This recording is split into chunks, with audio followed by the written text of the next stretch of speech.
বাবার দল জামাত, ছেলের দল বিএনপি। মতাদর্শের এই ফারাক এবার ছিন্ন করেছে রক্তের বন্ধনও। বরিশালের গৌরনদীর এক পরিবার হঠাৎই সারা দেশের আলোচনার কেন্দ্রে, কারণ একটাই, রাজনীতি।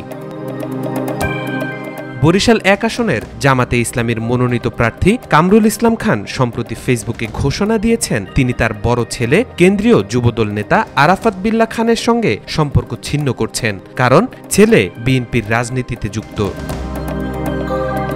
গত ৭ নভেম্বর জামাত মনোনীত প্রার্থীর ছেলে আরাফাত বিল্লাহ খান একটি বক্তব্য দেন। তার দেওয়া বক্তব্যের একটি ভিডিও অংশ সামাজিক যোগাযোগ মাধ্যমে ছড়িয়ে পড়ে। ভিডিওতে আরাফাত বিল্লাহকে বলতে শোনা যায়, আমার বাবা জামাত থেকে মনোনয়ন পেয়েছেন। কেউ যদি বলে আপনি যে বিমানে উঠেছেন সেই বিমানের পাইলট ইউটিউব দেখে বিমান চালানো শিখেছেন, তাহলে কি সেই বিমানে ভ্রমণ করবেন? জনতার একযোগে না ধ্বনির পর তিনি নিজেই জবাব দেন, কারণ তার কোনো প্রাতিষ্ঠানিক শিক্ষা নেই, কোনো অভিজ্ঞতাও নেই।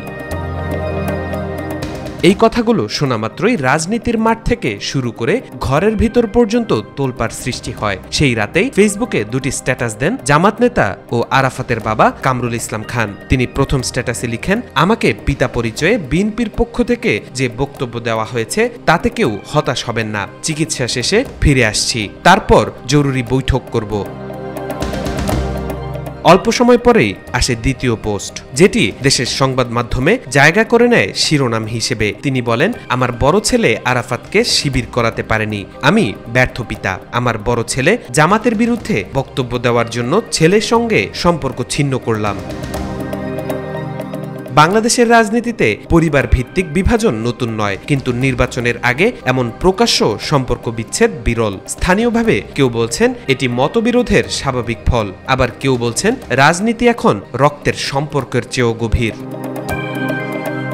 তাওফিকুল ইসলাম, আজকাল।